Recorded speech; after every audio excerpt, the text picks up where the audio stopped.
నమస్తే అండి, welcome to Guntur రుచులు. ఈరోజు ఇక్కడ రెసిపీ ఏంటా అని చూస్తున్నారా? వంకాయ అలాగే పచ్చి బఠానీతో కర్రీ. ఫంక్షన్ స్టైల్లో చేసినట్లుగా తక్కువ మసాలాతో చాలా టేస్టీగా చక్కగా రైస్లో కలిసేలాగా గ్రేవీగా కూడా. మరి చాలా సింపుల్ మసాలా అంటే ఏమేమి వేసాను అనేది వీడియోలోకి వెళ్తూ చెప్తాను. టమాటోలు ఎక్కువగా ఉన్నప్పుడు ఇలా సింపుల్గా ఒక టమాటో వేసి ఇలా గ్రేవీ కర్రీగా చేసుకోండి. రైస్లోకి బాగా కలుస్తుంది, టేస్ట్ కూడా చాలా చాలా సూపర్గా ఉంటుంది. మరి ఏమేమి వేసానో వీడియోలోకి వెళ్తూ చెప్తాను. ఈరోజైతే ఇక్కడ ఫంక్షన్ స్టైల్లో వంకాయ బఠానీ కర్రీ అండి. దీనిలో గ్రేవీ కోసం 2 టమాటాలు మాత్రం తీసుకున్నాను.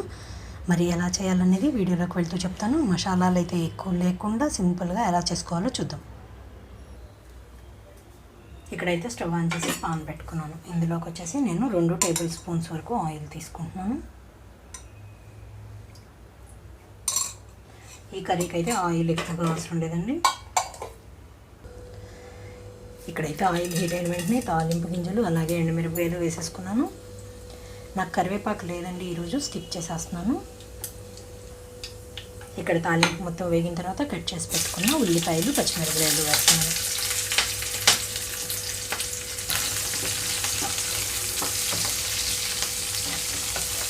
ఇక్కడ ఉల్లిపాయలు పచ్చిమిరపకాయలు కొంచెం వేగనిస్తున్నంత వరకు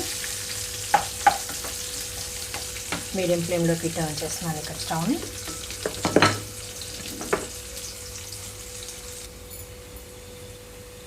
2-3 నిమిషాల తర్వాత చూడండి, ఉల్లిపాయలు చక్కగా లైట్ గోల్డెన్ కలర్కి టర్న్ అవుతుంది. ఇప్పుడు నేను ఇందులోకి అల్లం వెల్లుల్లి పేస్ట్ ఒక 1/2 స్పూన్ వరకు వేసుకున్నాను.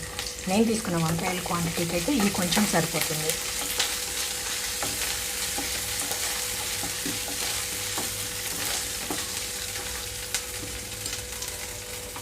పేస్ట్ కూడా వేగిన తర్వాత ఇందులోకి టమాటా ముక్కలు కూడా వేసేస్తున్నాను. టమాటో కూడా వేసిన తర్వాత కట్ చేసి పెట్టుకున్న వంకాయ ముక్కలు వేస్తున్నాను.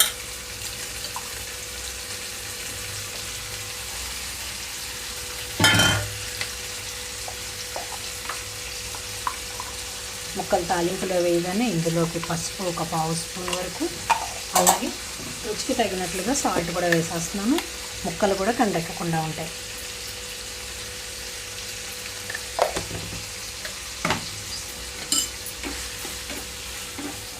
మొత్తం కలిపి మూత పెట్టేస్తున్నాను.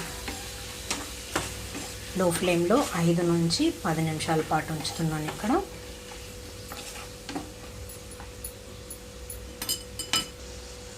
మూత పెట్టేస్తున్నాను. ఇక్కడైతే నేను 10 నిమిషాల తర్వాత మూత తీస్తున్నాను. ఇక్కడ చూడండి, మనకి చక్కగా వంకాయ టమాటో మొత్తం ఉడికిపోయినట్లు తెలుస్తుంది. ఇప్పుడు నేను ఇక్కడ గ్రేవీ కోసం ఇందులోకి కొంచెం కొబ్బరి వేస్తున్నానండి, పచ్చి కొబ్బరి పేస్ట్. అలాగే ఇందులోకి పచ్చి కొబ్బరి అయిపోయి ముందే నేను తీసుకున్న పచ్చి బఠానీ 1/2 కప్ తీసుకున్నాను. ఆ 1/2 కప్ వరకు ఇక్కడ వేసేసుకున్నాను. అలాగే కారం ఇందులోకి వచ్చేసి 1 స్పూన్ వరకు కారం వేస్తున్నాను. దీంతో పాటుగా ఇప్పుడు పచ్చి కొబ్బరిని యాడ్ చేస్తున్నాను. ఒకసారి మొత్తం కలుపుతున్నాను.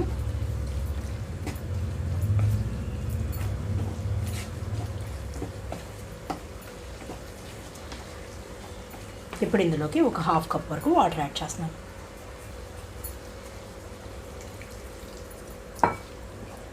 మీడియం ఫ్లేమ్లో ఉంచుతున్నాను ఒక 3 నుంచి 5 నిమిషాల పాటు.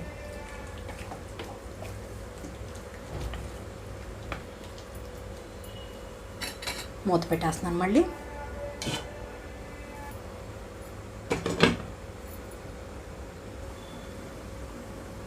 ఇక్కడైతే 3 నిమిషాల తర్వాత మూత తీస్తున్నాను నేను.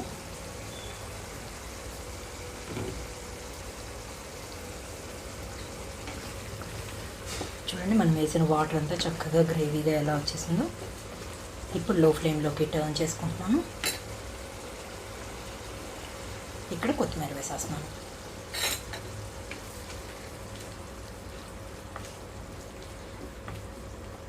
కొత్తిమీర వేసిన తర్వాత 1 నిమిషం పాటు ఇలాగే ఉంచేస్తున్నానండి.